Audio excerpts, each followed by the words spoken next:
question, what is the state of Black America in 2022? A new report from the National Urban League paints a picture on everything from the economy to voting rights. John Yang has more on its findings. Judy, since 2005, the National Urban League has released an annual equality index to compare how Black Americans are doing in comparison to white Americans. This year, the index shows that Black Americans get only 73.9% of what white Americans enjoy, not much different from what it found in 2005. While there have been significant gains in some areas like economics and health circumstances, both up about 10 percentage points since the first report, in other areas like social justice and civic engagement, Black Americans have lost ground, according to the report. Mark Morial is the president and CEO of the National Urban League, and he joins us from Atlanta, where he released the report earlier today. Mr. Morial, thanks for joining us. What does it say that it's been almost 2 decades since 2005, and yet the overall index number is virtually the same?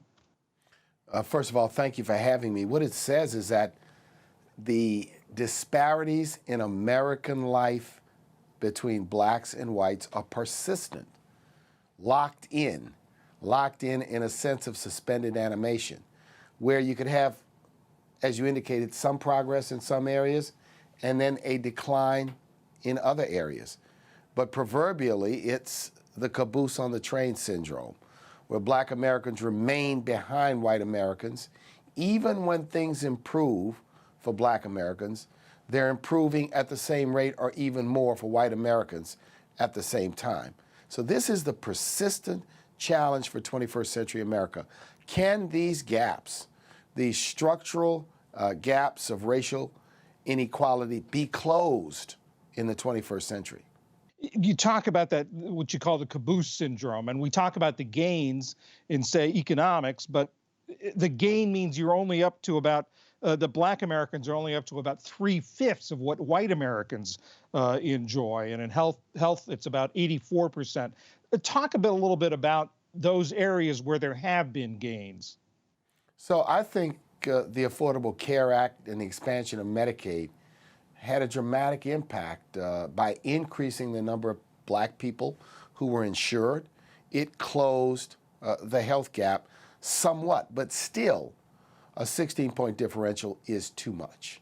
The discussion about race and racial justice in this country is not fact-based all too often.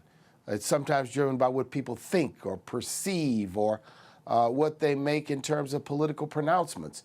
This gap remains wide. This gap remains the challenge for 21st century America. And the areas where this report shows a decline since 2005, education, social justice, a significant drop in social justice and civic engagement. Talk a little bit about that. The war on drugs, the broken nature of the criminal justice system, the way in which police and communities are at odds, the way in which Black people are shot in an unjustifiable fashion by the police. All of these contribute. The sentencing disparities, and while there's been efforts to address this, they've not gone far enough.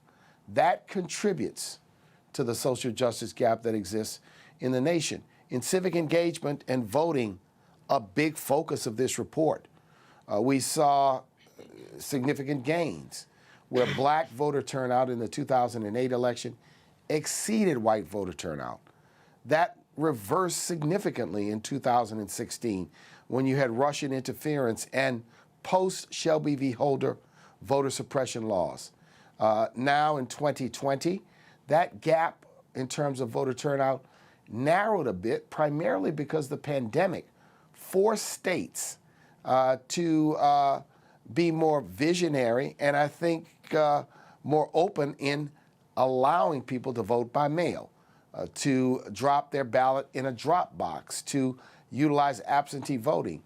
Voter suppression post-January 6th, the day of the insurrection, where 40 states plus have introduced hundreds of bills to take away all of these expanded options for people to vote, will narrow the civic engagement or really widen the civic engagement gap if we do not do something. And that's why the report has a focus on this plot to what we think diminish and destroy American democracy.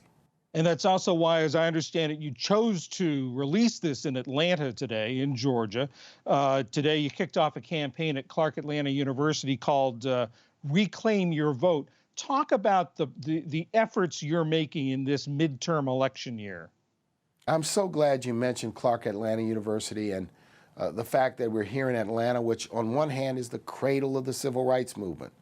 Dr. King, John Lewis, many other greats call Atlanta home, and this was, if you will, one of the epicenters of the 1960s civil rights movement. But then on the other hand, Georgia has become ground zero for voter suppression.